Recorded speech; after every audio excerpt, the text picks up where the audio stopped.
台中西屯有一樁超過1層樓高的路樹失去予大風扇甲倒去，跌着7台歐多拜，也照講同款有路樹倒去，定佇咧路的車無法度來行。也台中高架災區攏總通報87件災情，當中有4個人騎車咧踩，也失去予飛來的磚仔夾擊來吊傷。封鎖線旁邊這一根路樹呢，其實高超過了1層樓高，但是呢，昨天在台中凌晨出現了瞬間的陣風，把這根樹連根拔起。封鎖線內底7台歐多拜去擊到，台中西屯區的西邊公園，封鎖範圍不遮大，因為早落透早，當地的樹叢哪像是去予風扣到，加在無人吊傷。早上它就倒成這樣子了，我們起床的時候它就倒了。黃色袋子在那裡，我現在要繞一圈給他看看是哪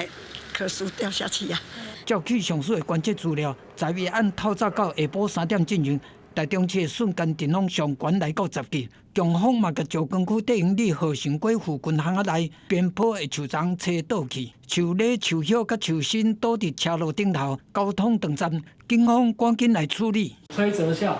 徹底傾倒，龐大樹幹及枝葉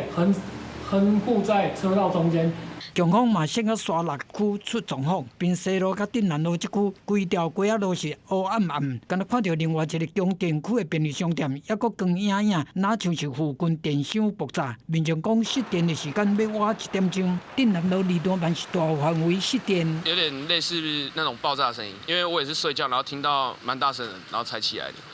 台中市政府統計，到11號中晝進前，全市攏總有87件災情，4個民眾吊傷。騎摩托車外出被飛來的磚頭打到受傷哈，那還有一位呢是坐在這個大牌旁邊被樹上飛來的樹幹還給打傷。累計台中失電超過27000戶，真侪是小範圍的失電，大部分攏是風台甲電線扯斷去，也是樹叢倒去去帶着台電的線路、供電設備這個狀況。全台累計到11號下晡3點進前有19萬戶失電。電力公司按風台進行台面，到風台期間南雨搶修，要盡力維持正常的供電。記者綜合報道。